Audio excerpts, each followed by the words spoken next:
Hello everyone, hello world! Welcome to Building a Roguelike in C.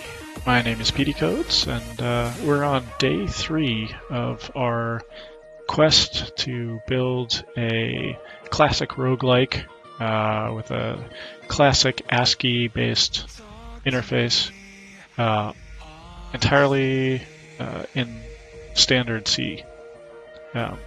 So let's jump in and get to it. Today we are going to enhance our basic game loop and start handling some input from the user. In our last stream we got our debugger connected so that we could step through the code, and we put together some console functions and got our little @ symbol on the screen.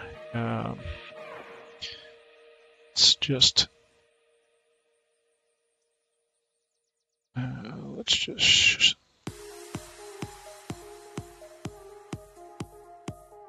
show you where we're at. So make sure we're building, and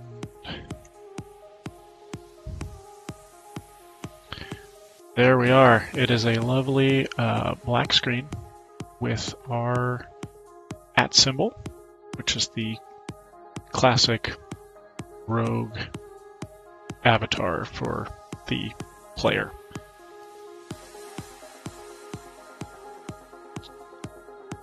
Alright, so let's jump into the code. Before we start coding, I wanted to take you to the documentation for, we're using the SDL libraries, and I wanted to just show you where you can find those because they are invaluable. You basically can't work without them. So let's bring up our browser here. I think I have it open. All right, so here we are. So this is the homepage for the SDL2 wiki, wiki.libsdl.org, and I think I showed you the other night that they've got some useful quick links over here. If you know the name of the API that you're interested in, but you don't, you don't remember what it does, you can look up the API by name, including all of the different enums and structs and functions. Today we're interested in API by category because we're going to be dealing with input, so we are interested in our input events. We're going to start with keyboard support. We may go crazy and add mouse support in the future, but today we're just going to do keyboard support.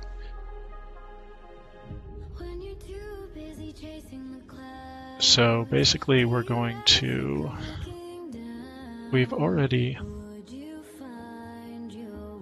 handling one event, if you remember. Let's hide this. We're already handling one event here. We're polling for all events inside of our, this is our main loop here. We just loop until this done flag is set to false. So we grab all of the events in the event queue, in the SDL event queue, and we're looking specifically for, right now, the event type of quit, which is fired when the user hits Alt F4 on Windows or Command Q on Mac, or they click on the close icon in the top of the window.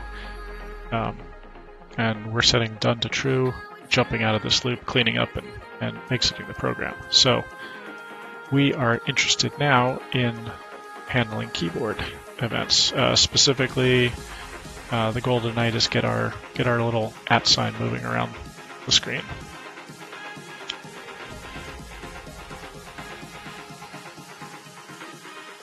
So what we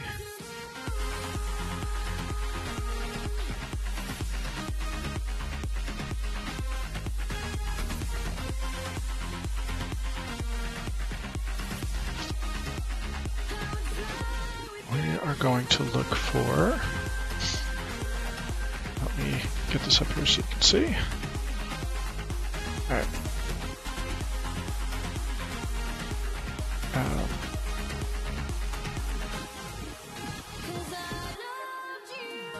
So we're looking for an event type. I believe it's...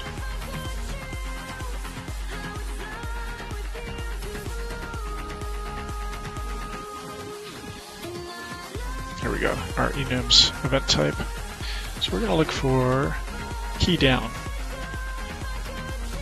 which indicates that a key is pressed.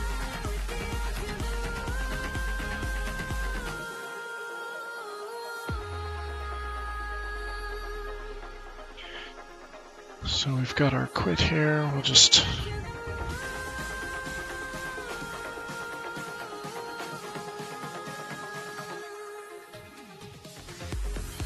key down, sorry, key down.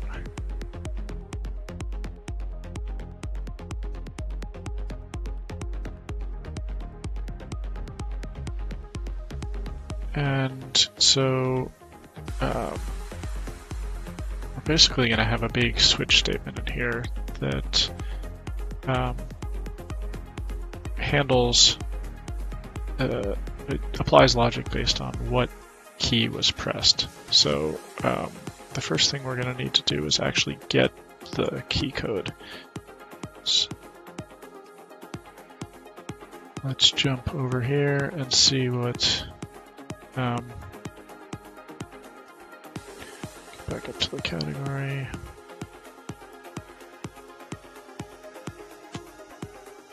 Key code. So key code values, they're in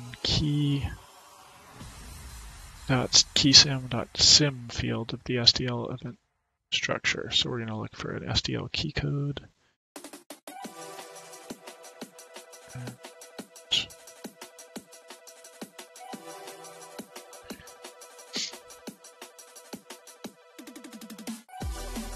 Key code. It's key code equals our event dot keysim sim. And once we have that value, that's what we're going to switch on. So start with the default and just break out of here. We'll ignore it. So we need to figure out what are valid values for this. Let's jump back to the docs. And we've got key code values. And so this will give you this is the chart of all of the, we've got scan codes and key codes here, so we're interested in this last column.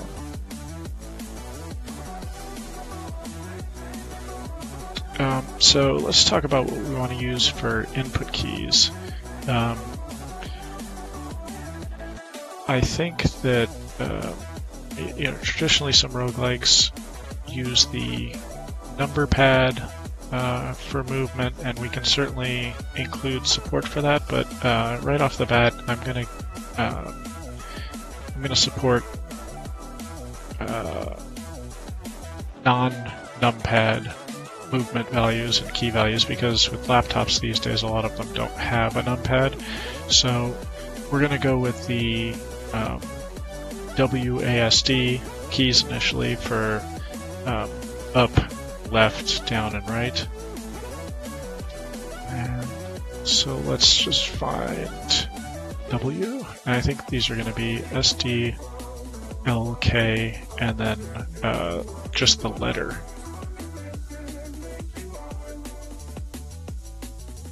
We could also do the arrow keys.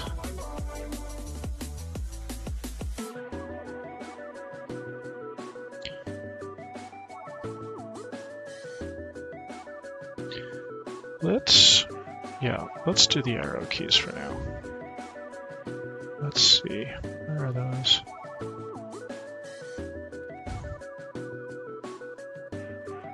Did I pass him? So down. Okay, so SDLK down.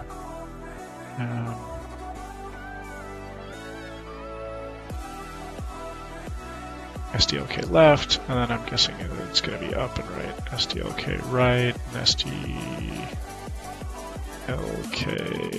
up. Okay, that's what we'll do then.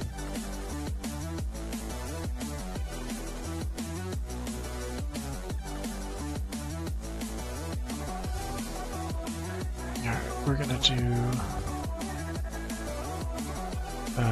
SD.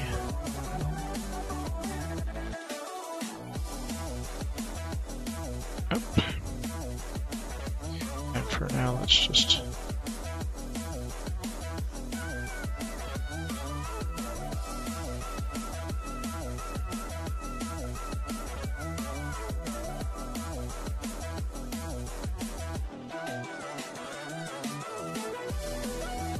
Alright, so now let's talk about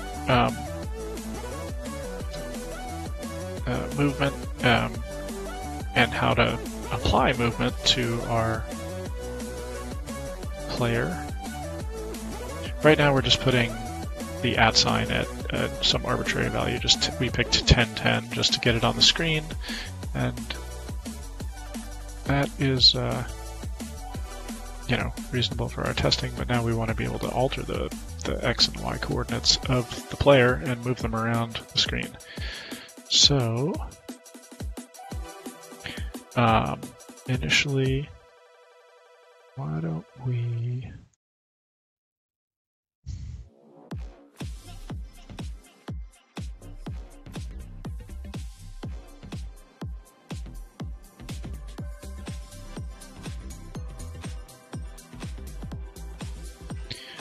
define a new structure?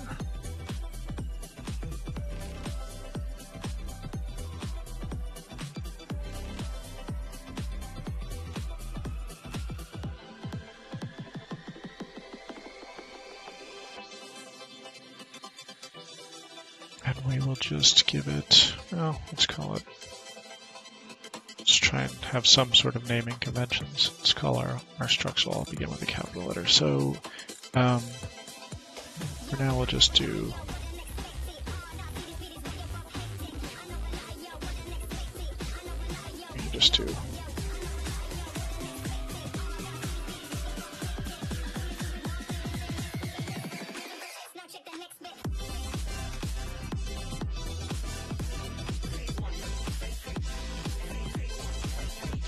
and for now, we will do the unthinkable and have a global variable for our player.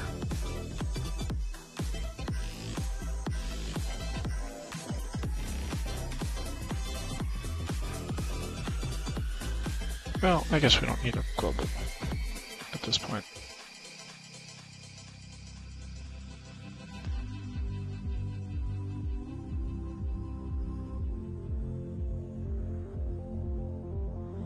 Yeah, let's make it global for the sake of this. Just for now. We're going to go and talk about program structure in a few days, maybe even the next cast, because it really starts to come into play very soon. Your structure, the structure of your program can make or break you.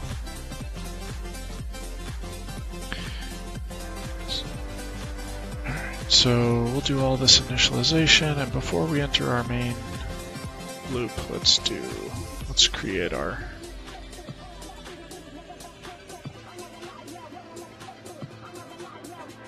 let's initialize where we want our player. So we'll set him to 1010.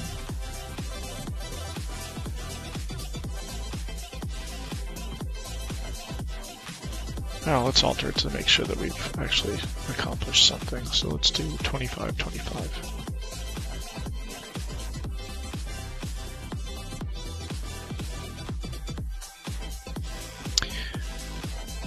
Alright, so we'll start them at 2525, and we need to go up and modify our render screen, because instead of rendering statically at 1010, we want to put chart at, okay, let's double check and make sure. Let's check this console, put character at,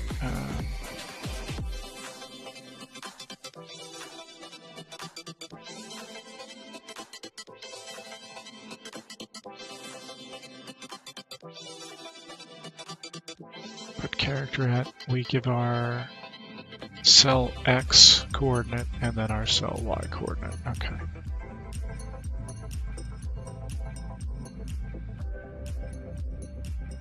So it's going to be player pos X.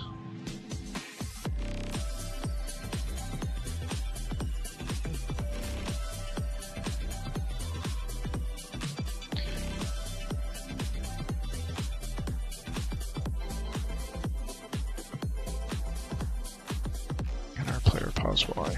So let's, before we do any sort of movement, let's just make sure that we haven't broken anything.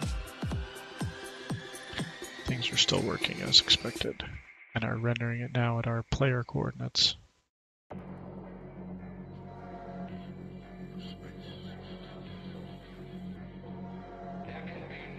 And we've got that. Okay.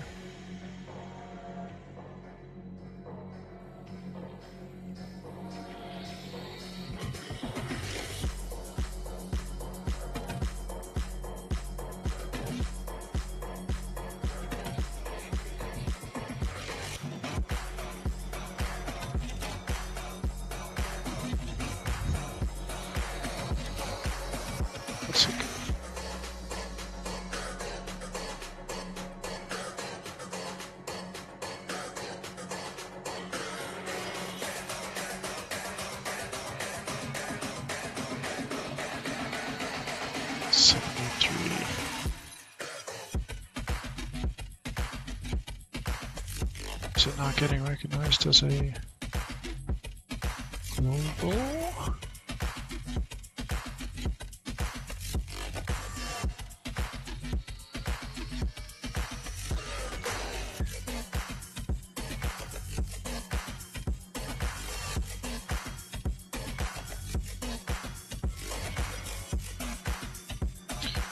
What are we missing here?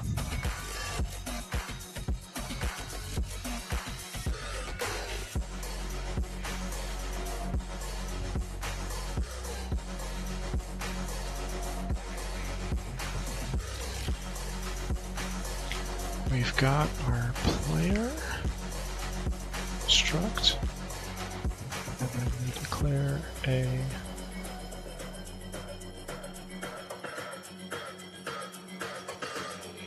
player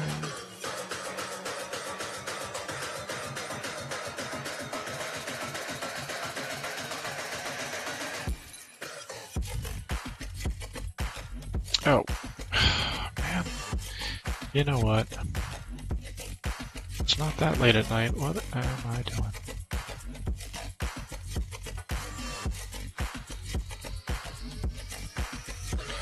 Okay. Let's try that again. Hey, look at that. Alright, and... okay, so now you see that our at symbol is no longer at 1010, it's now at the, now it's further down and further over to the right at 2525. Brilliant.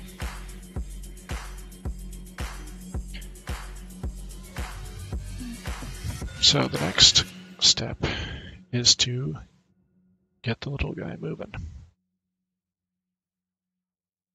So I'll just make this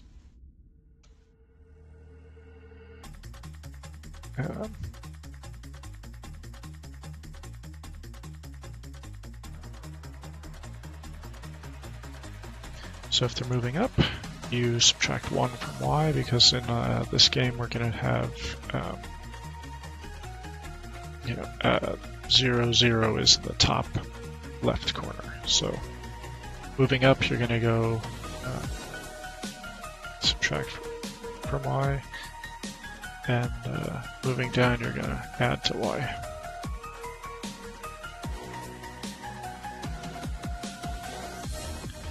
And this keyboard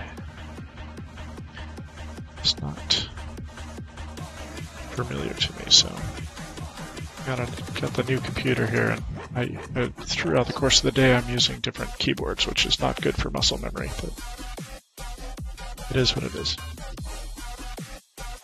Alright, so for players moving left, that's in the negative x direction, and if they're moving right, we will add 2x.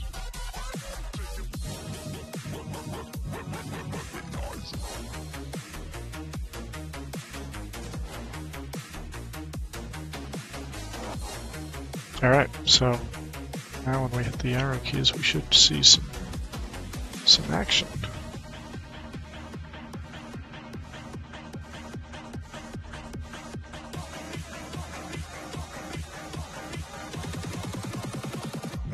Hey, look at that.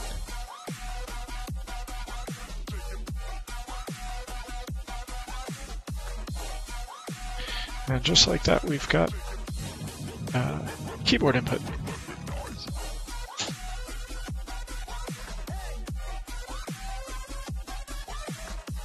Cool. Now, one thing that you will notice is, if we try to exceed the boundaries of our screen, crash. And let's add a check for that.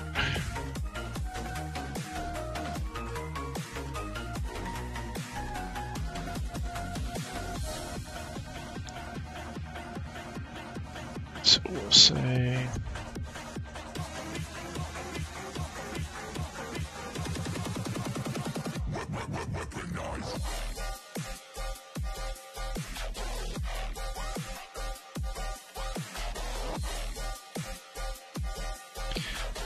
there's a handy way to bubble.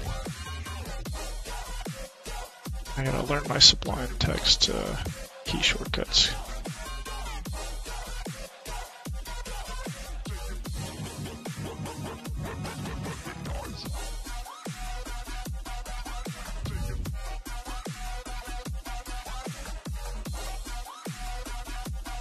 So this would be if player pause y is greater than our screen height, or is less than our screen height minus 1. Because remember, the indexing starts at 0, so the maximum y coordinate is actually screen height minus 1. So we got, what do we have, 45 rows. So that goes from 0 to 44.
Similarly, this is screen width minus 1.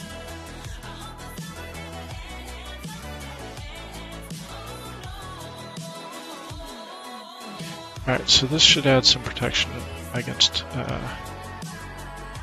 boundaries.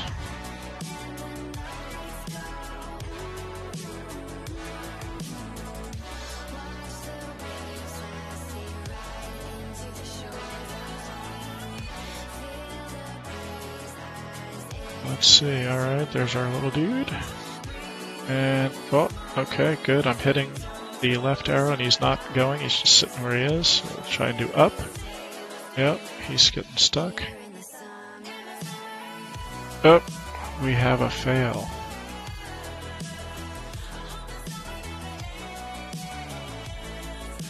What did we fail on our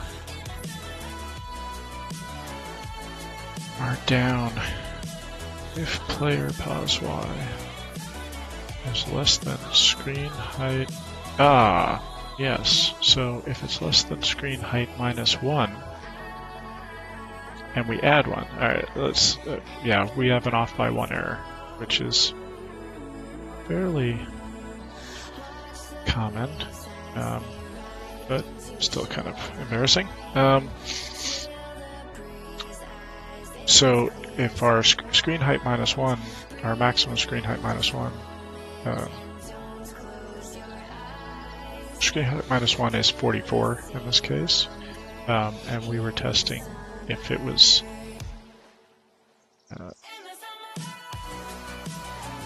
basically if the coordinate was 44, which is screen height minus 1, we were incrementing and then going to our full screen height. So let's skip this over.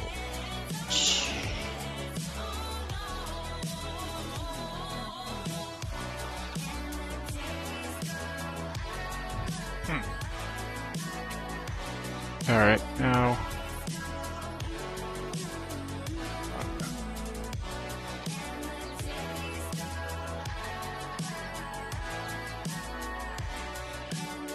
let's see what's going on here.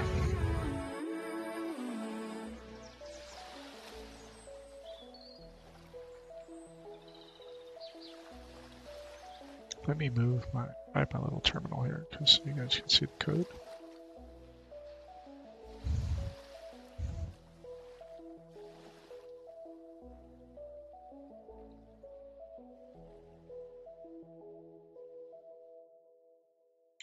Wonder what is.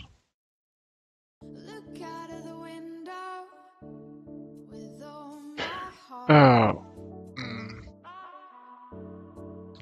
It would help if I used the right bounds. Okay, screen height and screen width are the resolution in pixels. What I want to test against is the logical coordinates, which are the cell coordinates. 85, 80, and 45. So num calls and num rows.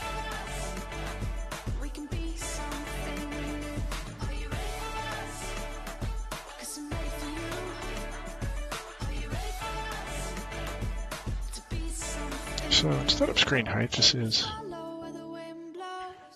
num rows. And again, it's the minus 1.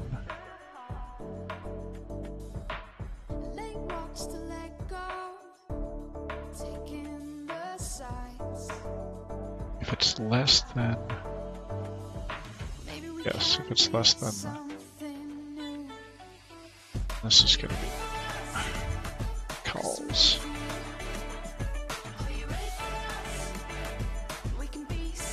Let me build that. Reddit, and alright, we got our X's, and our Y's, and let's go. Whoa, yep, okay, good, yep.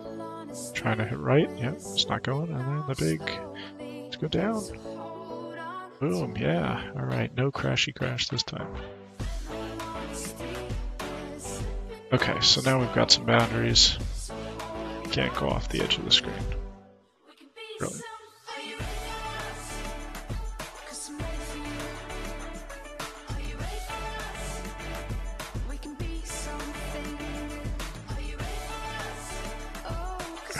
What would we like to do next? Let's...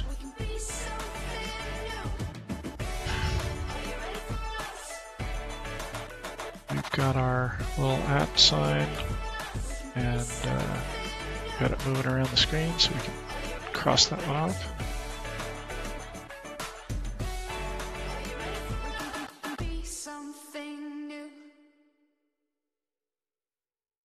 Alright, like to do one more. Let's let me just check real quick what the. I'd like an easier way to quit. Also have a quit key, which we can map to perhaps the escape key would be a good one. So I'm just looking up the key code for that. Escape is SDLK_escape.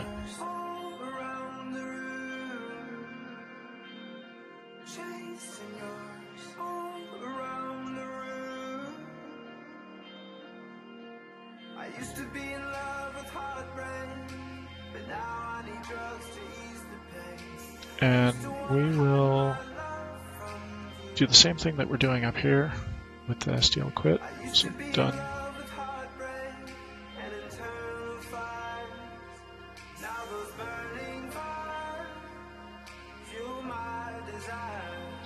And that should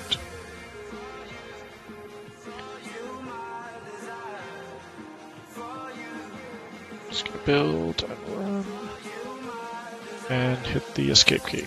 Bang, we're done. Okay, good.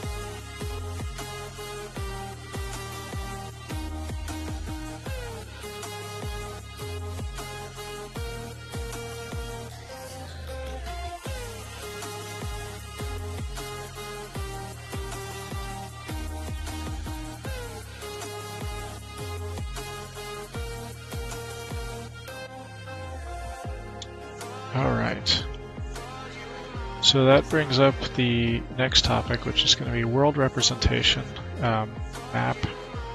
How are we going to represent our map? Or we're going to, since this will be a dungeon with multiple levels, there'll be multiple maps that we'll need to keep track of as the player descends into the dark caverns. So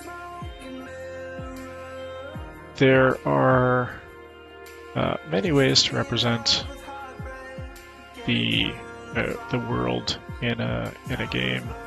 I think the idea that appeals most to me in my readings is something called an entity component system. So let me just bring up where are we? Browser. Okay.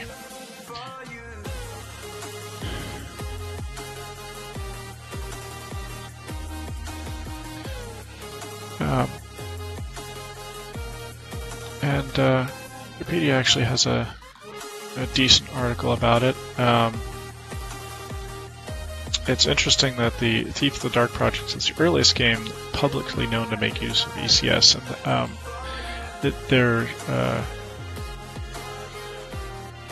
the developer, one of the developers on that project, Sean Barrett, is the same Sean Barrett whose image library we are using to interpret our PNG files. And I showed you his website with all of his various useful libraries the other day.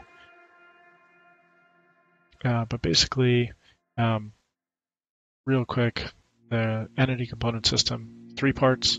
The entity is basically just like a generic game object, and that object could be the player, it could be a monster, it could be a magic item, it could be some sort of terrain element. It's just an object that exists in our world. Each entity has one or more components associated with it, and a component is basically a property of that entity. So if monster was your entity, some components that you might have on monster would be the position of that monster, meaning their X and Y coordinates. So position would be a component. You could have health be part of that, like representing how many hit points the monster may have. You could have attack or attack strength. Basically, the components that you define describe the objects in your particular game. So components from one game will be completely different from the components in another game. So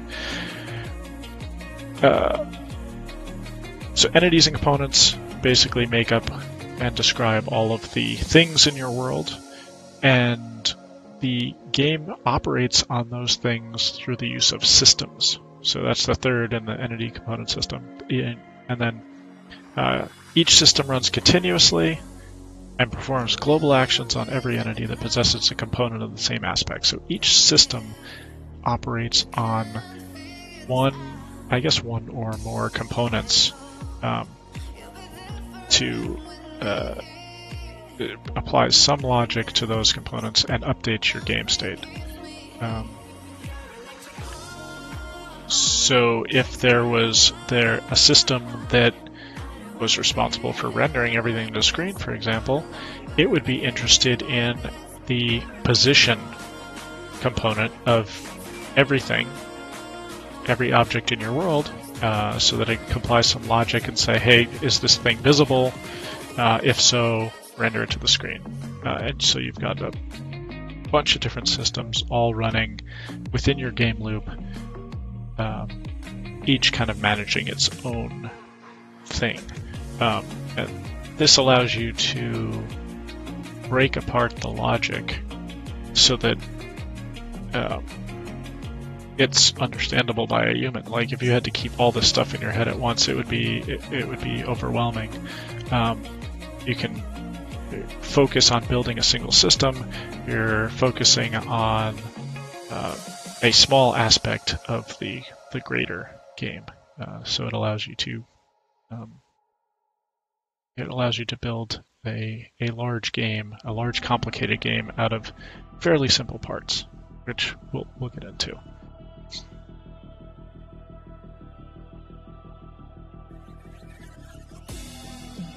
Alright, let's close this guy up. So entity component systems. Yes, let us... I think at this point we're going to need to bring in... we're going to need to start a new file, because I'd like to keep things somewhat distinct. Let's do this.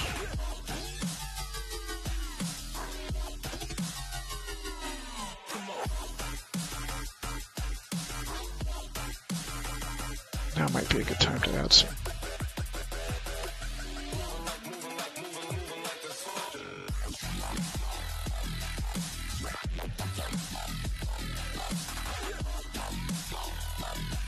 Some comments just to the top of the file.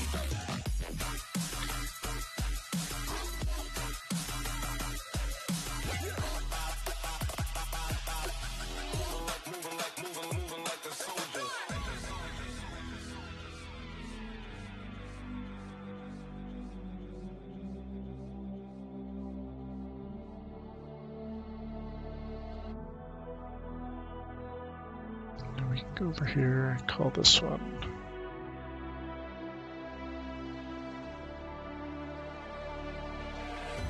let's see, what do we want to do here?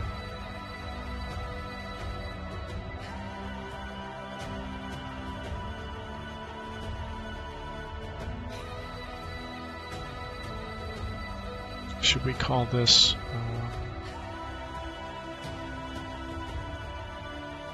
world.c? What is this going to be?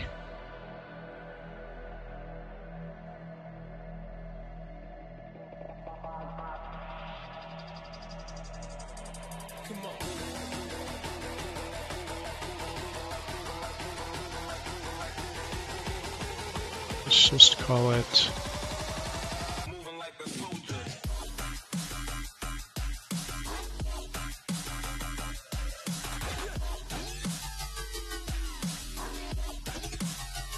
let's just call it game.c for now. Make it super generic. We can figure out what it is and rename it when we get a chance.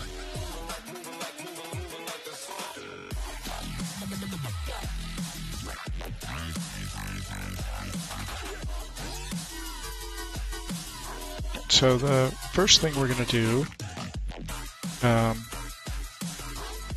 is define some entities.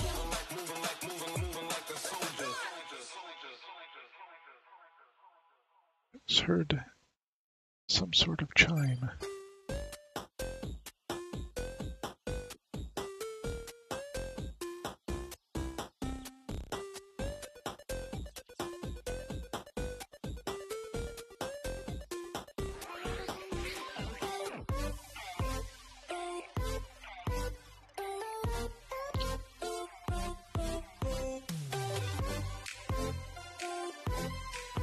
Okay.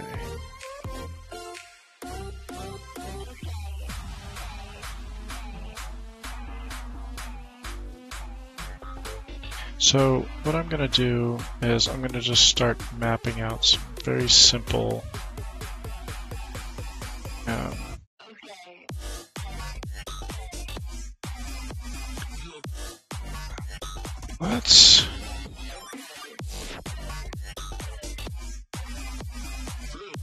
before we start defining entities and components, let's just map out our world.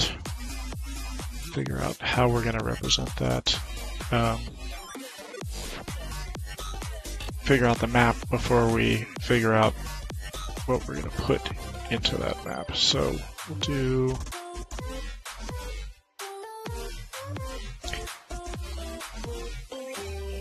let's call this map. We could call it level. And what are we going to need? So each, for the sake of this game, to keep things simple, we are not. We will have maps that will be no larger than our screen size. So we're not gonna do panning or any of that sort of thing. You'll be able to see the entire map for a level of the dungeon on the screen at once.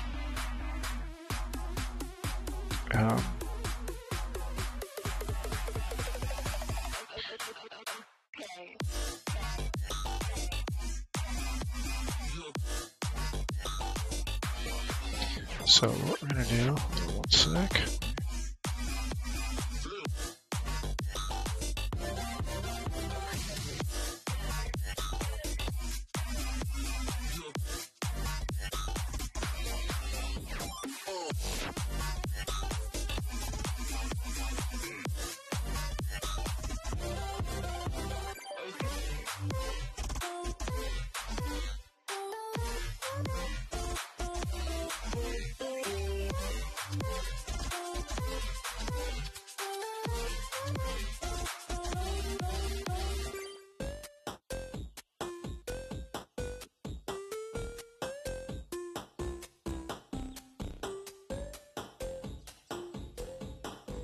Let's figure out what a map tile is going to look like. So we'll do map tile, and this will be the properties of a tile at this point, I think, should be whether or not a particular player, whether or not it's passable or not. So is it open space or is it a wall? So we'll do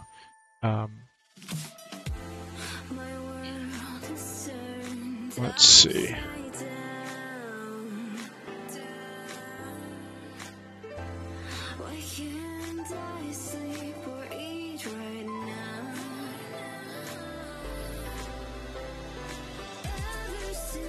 And then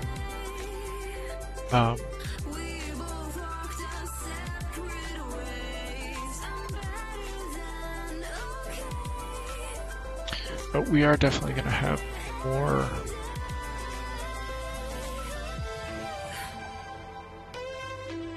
let's think about this.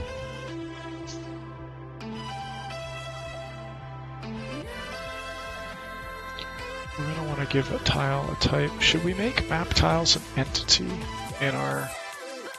I mean, should we just commit to the ECS fully and make our map, each tile of our map, an entity? Is that...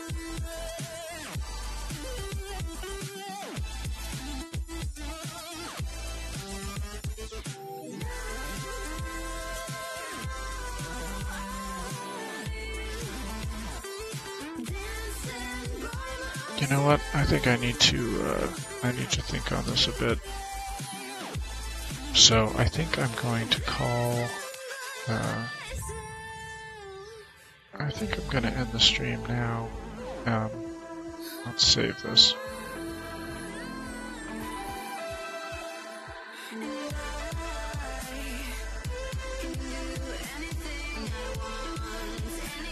Is there any other thing that we wanted to tackle before we get into the thorny? Because you know, you don't want to really rush into the world representation. I'm going to give it a little bit of thought what the optimal system is going to be, and whether we want everything to truly be an entity, or if we want some sort of hybrid where the map is a separate data structure that entities move around in. Let me give it some thought, and in the next stream, which hopefully will be sometime tomorrow, we can dive in and get going with building our world. So I thank you for watching this evening. Remember, after the stream's over, I'll send the video over to YouTube, where you can find all of the archives of this series. You can follow me on Twitter and hit me up with any questions or comments. And the source code after this, I will commit today's code, and you can find all the source code that we are working on the GitHub repo listed here.